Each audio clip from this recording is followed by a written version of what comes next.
Hello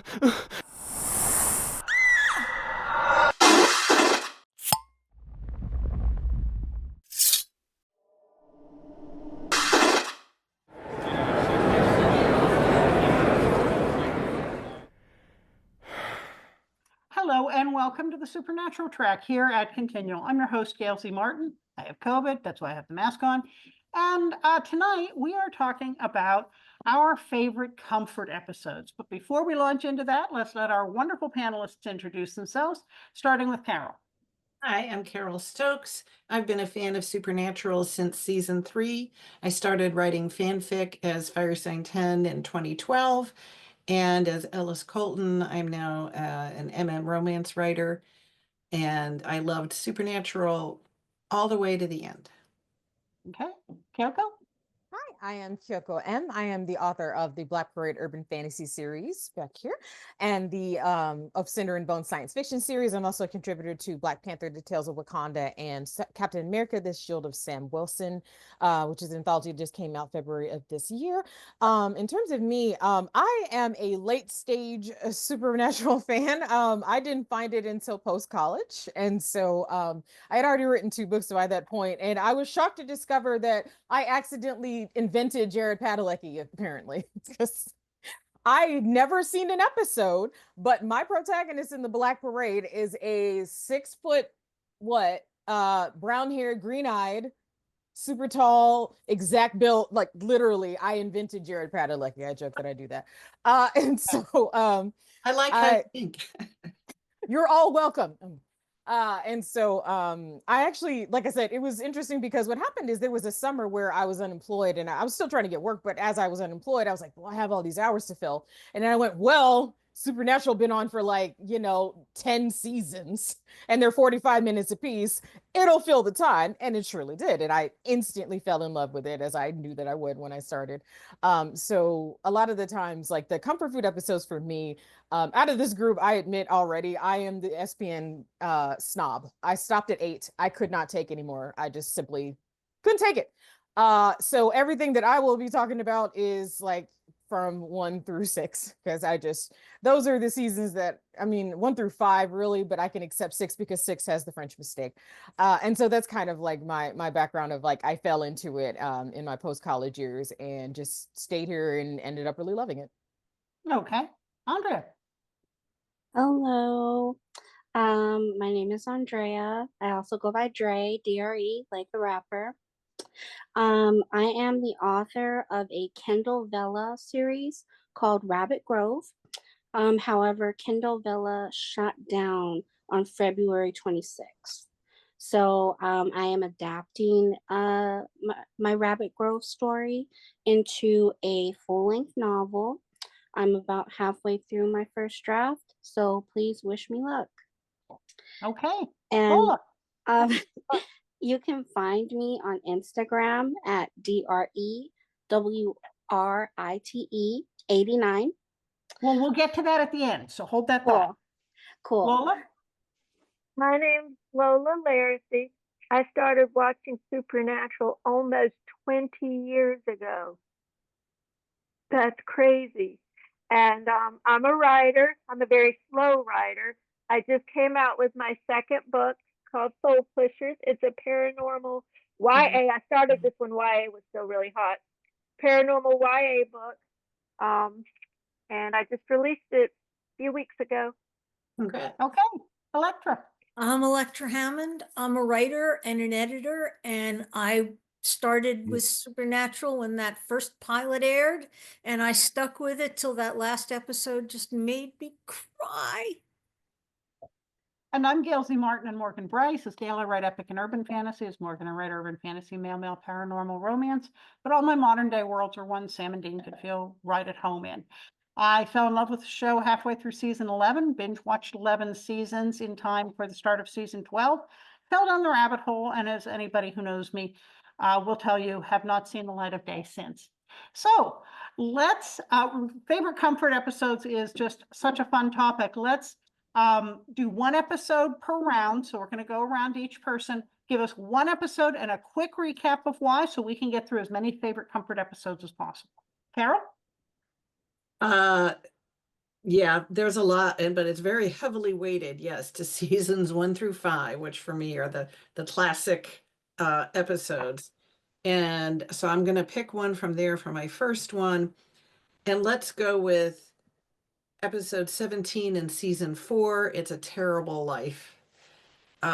We have a great episode here where Dean is a corporate up and comer with he has got the shirt with a little white collar and flips his tie over while he eats a salad, and he's doing a cleanse because he can't get that last 5 pounds off. And, is just all obsessed with his reports and things. And then we meet Sam in the infamous yellow polo, who's working in the support department, and yet somehow they run into each other, and somehow there's a ghost, and they fumble their way through solving this ghostly problem that's been killing people. One of the funniest parts is the fact that they actually go to the Ghost Facers website to find out how to get rid of the ghost. So it's just really funny because it's lives that they never led, never would have chosen to lead, and yet here they are. Jared and Jensen just play it so great. And the person pulling all the strings is Zachariah, who's just beautifully played by Kurt Fuller. I just love him in this character, all the episodes he's in. He's just so great. In the end, everything is revealed and things go back to the way they were. But the slice of life that we get from this alternate dimension is so enjoyable. And I'll also comment that from this one episode was this huge vector of fan fiction born that has its roots in the Swesson episode, It's a Terrible Life. This is true. Coco. So I went season by season and I did a whole recap so I wouldn't let things fall between the cracks. So what I have chosen to do each time it comes back to my turn, I'm just going to preface this by saying I only like the funny ones to rewatch, because as I was doing my recap, I was getting so depressed as I remembered all of the trauma that these poor children have been through. So like I said, I was reading it to just remind myself, and I'm going, oh my God, why did this happen to these poor children? Oh, they don't deserve this. But anyway, all of my rewatches are pretty much all of the comedic ones. So I'll preface it by saying that. So there are going to be some ones where it was some of the deep and funny ones, but you're never going to get any of the sad. I'm just letting you know ahead of time. So I'll be the boring person picking all the funny shit. But before I get to the funny shit, I do have to be the resident person that talks about Route 666. I know that that's very stereotypical, and I just admit it. I am a big fat stereotype. It is very hard for me to be represented in spaces like Supernatural, especially at the time that this was done. This was season 1. This was freaking 2005. And so to see not only a brown-skinned Black woman be the love interest, but not be she had agency. Cassie had agency, which is huge, at least for me as a Black woman in fandom spaces in 2005. That was just not happening. It was not happening that a brown-skinned Black woman was being seen as a love interest to a handsome white lead. They don't like that. They didn't like that back then. They didn't like it. They don't like it now, I'll be real. And it wasn't just that it was a Black love interest and getting to see that when I already had a monster crush on Dean, as everyone does. It was not just seeing that character, but seeing she had agency, seeing that it meant something to Dean. Like, it's one of the first turns in that first season of revealing an emotional piece of his character. And I was just so overwhelmed and proud to see that storyline is not only written really well, is acted very well, but it also was revealing a really huge part of his character in a very vital point in the beginning of the series. And so, like I said, I went back and rewatched that one before tonight because I really wanted to kind of be up on it and make sure I had all the memories right. And like I said, it all felt so natural, is what I like about that particular episode, is that the story that they picked, the way that the story unfolds, the chemistry between the two of them, everything just felt very, very, very natural. and it felt lived in, and it felt authentic to the story, and it felt very authentic to Dean. You can see how affected that he is by her, and especially with the backstory being that she was one of the first people, or it may be the first person he opened up to at all ever about what they do, and that's so important to him. You can see how much it affects him. So that'll be my first pick, just because, like I said, I really just enjoyed all the pieces that came together, not only just the mystery of what was actually going on, but seeing that emotional component from Dean that and in the first time we really see something have an effect on him and bother him. And also, I do love that the entire time Sam is like looking through the window and absolutely loving all of this. Like, I never get to see my brother with someone he's in love. He's never in love. I never get to see it. So just also this added benefit of Sam kind of like watching from the bleachers, of knowing that this matters to him. It's like he's so, I think, again, I'm sure that Dean interpreted it in a very annoying brotherly way, but he's genuinely interested in seeing, like, oh my God, Dean actually fell in love one time. I want to know more about that. I want to know what it was like. And he seems like he probably would have liked Cassie if they had been able to be together. So, like I said, I'll fall on the knife on that one. That is one of my absolute favorites from the show. I really, really enjoyed Route 666. And there is also a whole branch of fan fiction that is Dean/Cassie. So you can find that out there too if you want to look for it. Andrea? Yes. So I am a fairly new Supernatural fan. I would say I've only been a fan like maybe the past 2 years. I came into it because of Jensen's performance as the Red Hood in the animated movie Under the Red Hood. I am a huge DC animated movie fan, and I just fell in love with Jensen. Like to. And so I kind of fell in love with Supernatural on the way. And my favorite episode that I want to talk about is Mint Condition. Not only is Mint Condition a really good R&B group from the 90s, Mint Condition, in this episode, you get a cameo of the Red Hood as Dean goes into the comic book shop. I guess they're like insurance investigators in this episode, and you get to see the mask. I guess it's not really supposed to be that accurate for legal reasons, but you can definitely tell it's Red Hood. So one of that reason alone is why it's my favorite episode. But it's also my favorite episode because I love slasher movies, particularly slasher movies from the 80s. I have seen a very odd amount of slasher movies from the 80s. Anything, you name it. I've seen one where they're trapped in a mall and the slasher is a robot. Yeah, chopping ball. Yeah. Good shit. I mean, Yeah. good Lord. Yeah. And this episode, Mint Condition, features Jaeger, the serial killer, the deformed serial killer out for revenge. And I really just love this episode because it combines so many of the things I love. I love comic books. I love the DC animated comic book stuff. And I adore Jensen so much. It's embarrassing.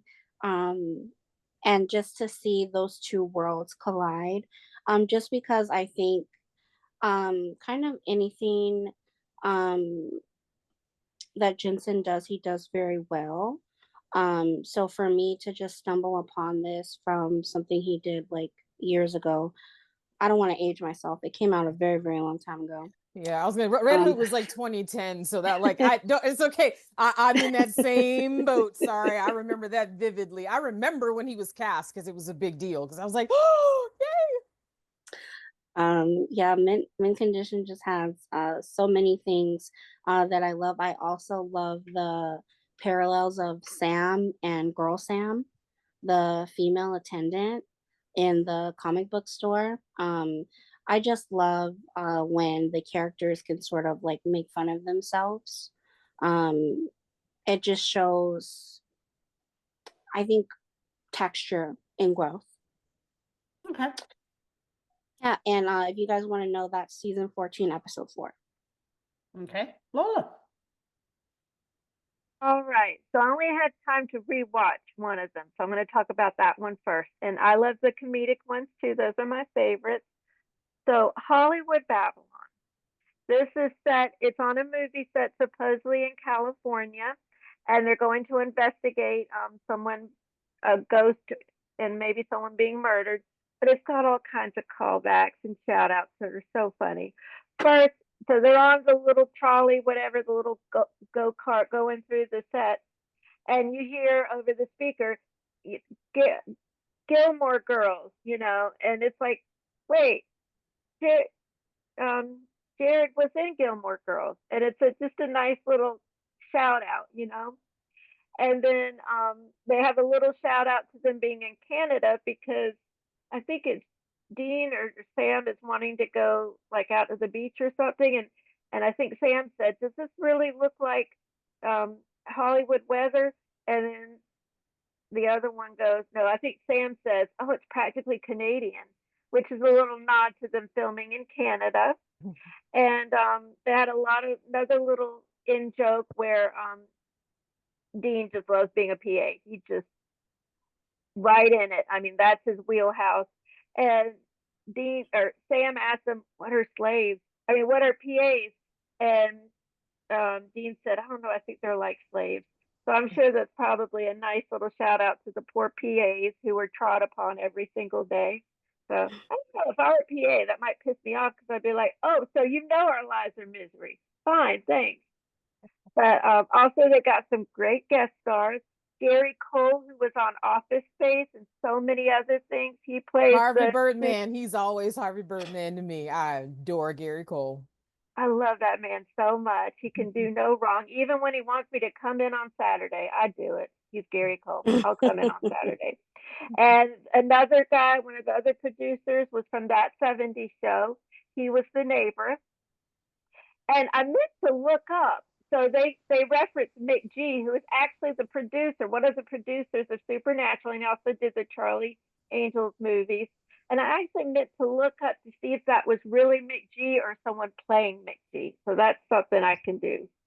But yeah, that's it. It's just really funny and it's self-referential and, it doesn't take itself too seriously. That's why I love that episode. Okay, Elektra. I'm going to go with one of the really heartfelt ones from season 14, episode 13, Lebanon. This is the episode where they end up making a wish and John Winchester comes to the present and they all end up in the bunker with mom and dad and they have family Winchester dinner. And it's such a warm, comforting moment to have all of the Winchesters around the table, just chatting about everyday things. And it just, every time I see the episode, it makes me feel warm and comfy. There's a few other things in the episode. I mean, they go get some cool objects and you get to see them interact a little bit in the town of Lebanon where the bunker is located. And that's kind of fun, but mostly it's about the family reunion and about the end where you see John waking up in his car and the whole thing has just been a really good dream for him. Okay. Well, I got to go with Scooby Natural because before Supernatural, Never could have guessed. there was Scooby Natural. Before there was Supernatural, there was Scooby-Doo, and I was right there in front of my TV set on Saturday morning, and I still watch them, and I still have all the movies, and I still have all the DVDs, and that's probably more than you wanted to know, but I love Scooby, and I always will. So getting to see that mashup, pardon me, and the fact that they did it so well, not only in terms of the quality of the animation, but they treated both franchises with respect. So, I mean, Dean had tremendous respect for the Scooby Gang and what they accomplished. And while the Scooby Gang didn't really take Sam and Dean and Cass as seriously, the writing treated both series equally and with respect. And I thought that was handled well. So you didn't walk away feeling like one or the other of them was the butt of a joke, which it certainly could have been. We just got some amazing moments there. And, you know, that's definitely one I can put in on a bad day and feel better. Carol, back to you. I'm gonna go for another funny one. I do have some other ones also that are very not funny, but still so compelling that it's still comforting to watch them. But I have to go with a very supernatural Christmas. This is another one where it's not an AU, but it's so in depth. You have even the beginning logo is one of those like, very special holiday event, and right away you're getting into something.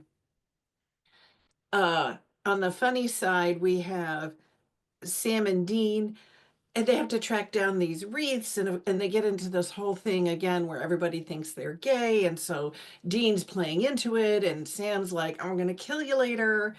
Uh, uh, where they find the wreaths, and it all comes down to these pagan gods. Well, the pagan gods have adapted to modern life, and they are so Christmased out, like it's like the North Pole threw up in their house. They have every figurine and cookie and sweater and everything. It's hilarious.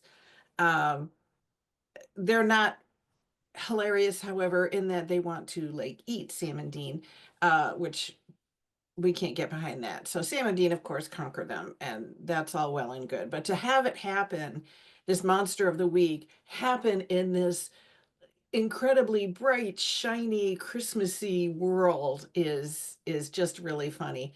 On the flip side, however, we have flashbacks to Sam and Dean as little boys and how John left them at Christmas in a motel room.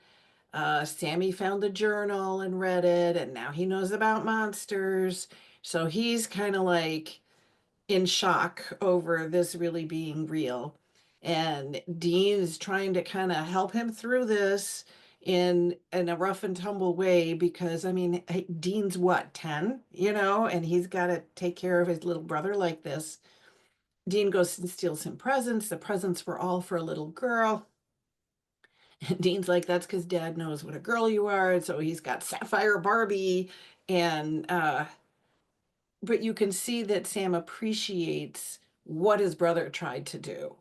And so he gives his brother what we see in so many episodes, the amulet. And now we know the backstory of why he has the amulet, why it means so much to him, and what it signifies about the brothers' relationship. So we have a really interesting dichotomy of, monster of the week with a lot of humor, and yet this really very dark backstory, for these little boys who are just constantly left, to their own devices.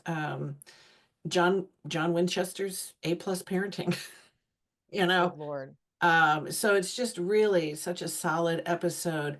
The actors who portray the young Sam and Dean are just terrific. Of course, the one playing Sam being Colin Ford, who played Sam throughout so many stages of his life.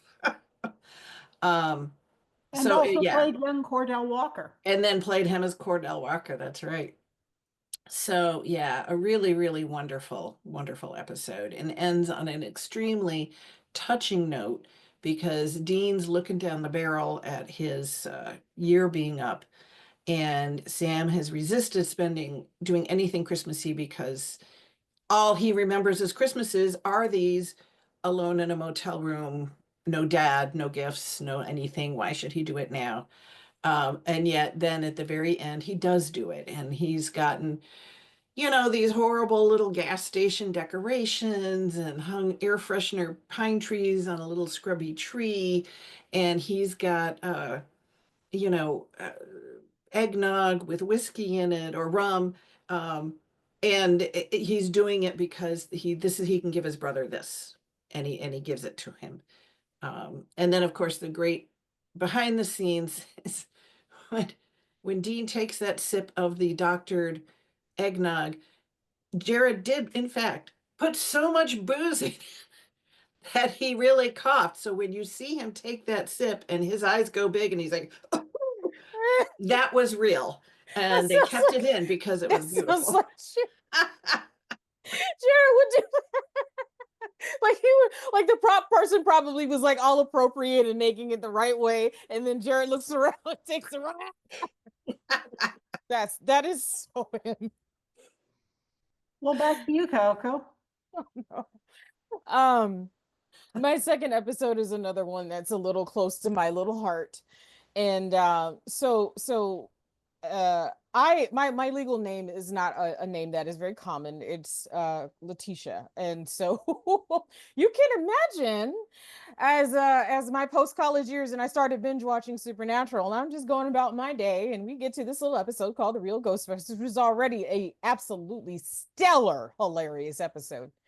I'm just, doing my thing, watching the episode, and then the words Letitia comes out of Jared Padalecki's mouth, and I proceed to spit out my drink in shock because at the time, I'm gonna say I was, guess 24, 25-ish.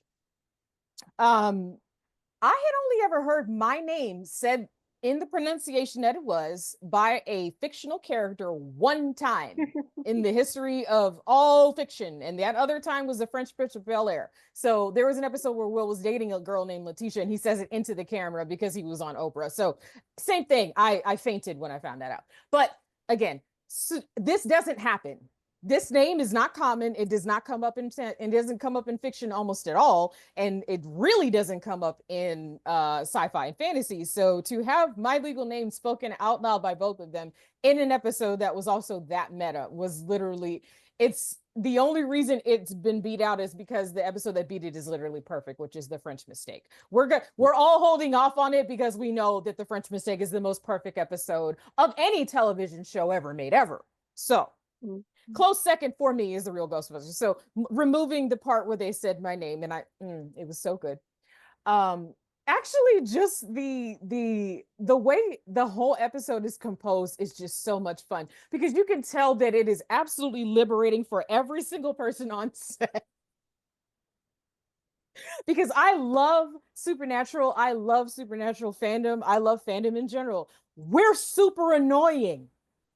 We're really annoying. So I was just in love that they got to do an entire episode where they just vent all their frustrations at us in a way that was not only funny but creative too. So it's easily one of my favorites because again, you can just see those points of where they're just like, oh my god, remember that one time remember that, oh yeah, that was so annoying, okay, we're gonna put it in this episode. Like you could just see them airing all of their grievances out, and it was just so delightful because like I said, to me it didn't ever feel mean-spirited. It felt like, again, it's like a sibling.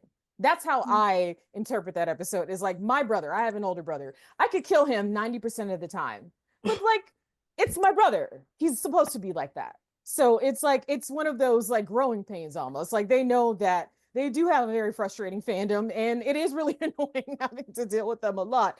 But then they also still show you the affectionate side of what they were making fun of, which is like, yes, we are poking fun at you guys, but we wouldn't be here without you. We love you. We love how enthusiastic you are. We love that you are so willing to show us how much you love us and that we've had your support for this entire time. So I just love it because, like I said, it is so many things wrapped up in one little comedic package that I just found the entire thing absolutely delightful. Like I said, I turned that one on a little bit before we came on here, and that's why I have this big grin on my face, because that moment when they walk in and the guy is announcing the panels, just their faces, their faces alone, they should have gotten a Golden Globe, Emmy, not Oscar, whatever you want.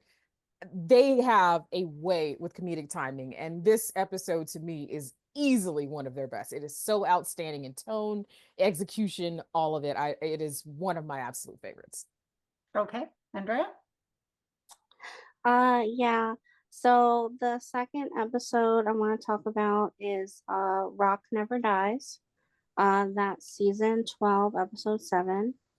I really like this episode because I like the song, the Bloody Messiah song. I think it's cute. And I also love the Crowley and Cass team up.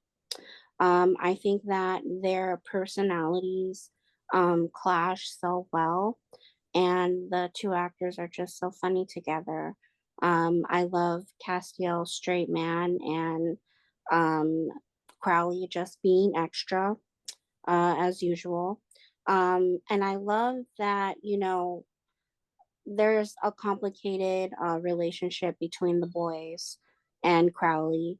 But I kind of like to think they can't help but stay away from each other. I kind of think that at that point, it's evident that there's like a bond. They bond through probably trauma, um, poor parents, poor parenting. Um, we won't go into that. I also just love the episodes where we get to see the boys have any sort of joy. There's a scene in this episode where they go into Vince Vicente's dressing room, and Dean just sits down and he's strumming on Vince's guitar, and he just it's just one of the moments in the show where we get to see um Dean sort of more relaxed and just doing anything that's not, you know, him being a punching bag, him lying to Sam, him dealing with his substance use disorder, um just him. And also it's a sort of a maybe a little reference because Jensen is a musician. I like to think of it that way. But it's just one of the episodes that I've seen probably about maybe 10 or 11 times. I just love the song so much. And I just love the Crowley and Castiel team up. Okay. Lola? All right. So another funny one, and I saw this one just a few months ago. Dog Dean Afternoon.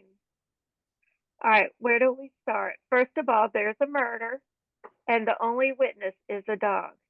So Dean and Sam, they decide they're going to figure out a way to communicate with the dog. What can go wrong? Well, it turns out Dean, there's a little bit of a reciprocation because Dean starts to inherit some of the mannerisms of a dog. And there's so many cute parts, starting with where he sees like a truck or something. He's like, ooh, ooh, ooh, ooh, and he's like pawing at the window. That ooh, ooh, ooh. Reminds me so much of my dogs. I'm like, he's got it. He must have dogs. And then when they're about to go in somewhere and they see a hot little poodle tied up, and Dean's like, it's like, you know, you want it. You know, you want that little curly thing. Anyways, so then, oh my God, when he goes into the vet, and there's a little Yorkie played by Leslie Jordan. I miss that man so much. He was so awesome. He's got the greatest voice, and all he wants is a belly rub from the tall, hot drink. You know, he just wants a little belly rub. He's like, oh, come on, give me a belly rub. Give me a belly rub. And finally, Sam's like, okay. It's just adorable. I love that man. And to think someone of his caliber, you know, he's in a supernatural episode. It's like, so much. And let's see. There's some people I like in it. Y'all might not know, but there was a show called Crossing Jordan like 25 years ago. And one of the guys from that show, his name is Steve Valentine. He plays the whatever the guy is. He eats the chef, I guess we'll call him the chef who eats the animals. And yeah, so he was on that. And let's see, I love that there is one of my favorite shows is Game of Thrones, and the taxidermist was working on a little like representation of Game of Thrones. So that was good too. It's just such a cute episode from start to finish. It makes me happy. Okay. Elektra? Oh, good. Nice to talk about Game of Thrones. Let's do that some more. From season 9, episode 4, Slumber Party. Or also known as We've Got a Tech Problem, so Charlie comes to visit. Charlie is one of my favorite characters. And Oz, who knew? Frank Baum was a man of letters. We get interesting history about the men of letters. We get to see them in their element in flashbacks. Yay. We get history about the Wicked Witch. Yay. Also fun. We find out that when you're waiting for your tech stuff to run its little course, what do? You sit down and you binge season 1 of Game of Thrones with the boys and Charlie. I mean, what could be more fun than that? That's my idea of a good time. I would love to sit down with those guys and Charlie and just do that. And in the end, who can rescue you but Dorothy? And, you know, Dorothy and Charlie go off together into Oz. I mean, best episode around. It is so much fun. There are so many cool details in there that I am not going into. Well, I've got to mention Weekend at Bobby's. We get, usually when Bobby's involved, they're hunting a monster or they're doing a spell, and it's all very fraught. But this episode gives us kind of a slice of life of what a normal, for Bobby, weekend is. And that involves Rufus showing up going, I got to bury a body. Well, I can't bury it you can't bury it in the cellar, or I've already got a body in the cellar. Well, I can't bury it in the yard. I already got a body in the yard. So, you have these problems, and a backhoe and a police officer in the house as you're trying to talk about hiding a body. And then you've got the poor neighbor lady who just wants to give this handsome widower a peach cobbler, and it does not go well. And then, the Leviathan shows up, and it's just such a great episode because poor Bobby, and he's got the whole rack of phones that are fake phones for fake FBI. No, Garth, call the real FBI. And we see poor put upon Bobby, who always saves everybody else. But, this is his reality. And I just really wanted to send the man a peach cobbler when it was all done. He is the backbone of that show in so many good ways. Like I remember this gift set somebody put together of Tumblr, and like that sneering line that Samuel has of like, oh, you must be the guy pretending to be their father. And he's like, well, somebody ought to. That is one of my favorite exchanges on the entire show. And it defines literally both characters in 2 freaking lines of dialogue. Yeah. Outstanding. Bobby all day. Bobby is such a wonderful character. I'm so glad. We are disrespectful for not bringing him up by now. Well, folks, we have been so enthusiastic that we're going to have to do a part 2 because we're almost out of our time. And by the time we go around and let everybody say where we can find you online, we will be. So a lightning round here with telling everybody where we can find you online. And then I will find a way for us to do a part 2 and come back and talk about all those other wonderful favorite episodes that we haven't gotten to yet. Carole? You can find me on Facebook and in the continual Facebook group as Ellis Colton. You can find all my social media links at elliscolton.carrd.co. All 3 of my books are available on Amazon and wide at Smashwords, including my latest, The Case of Thistledown House. Okay. Kyoko? I am once again Koyoko M. I am the author of the Black Parade Urban Fantasy series, the Of Cinder and Bone science fiction series, Black Panther Tales of Wakanda, and Captain America: The Shield of Sam Wilson. I also have my first book out with Falstaff Books that came out in this past October. It is called The Starlight Contingency. It is about 2 Korean orphans that accidentally are abducted into space after a giant conspiracy to leave Earth suddenly falls right into their lap. You can find everything that I have at shewhowritesmonsters.com. I am very involved in Falstaff. I will be at JordanCon in April in Atlanta if you'd like to join me. Okay. Andrea? Hi, you can just find me for now at Dre Wright 89. That's DREWRITE 89. All right. Lola? I'm at Lola Facebook, Blue Sky, not Twitter, not anymore, Instagram, and my novel, that sounds so important, my book I've got it through Smashwords and Amazon. I need to fix it because the margins aren't right, but that's for another day. Yeah, I had someone do it for me. She's a very nice lady, so I'm not disparaging her. I just don't understand the margins. But they're up there to buy print and digital. So that's me. Okay, Elektra?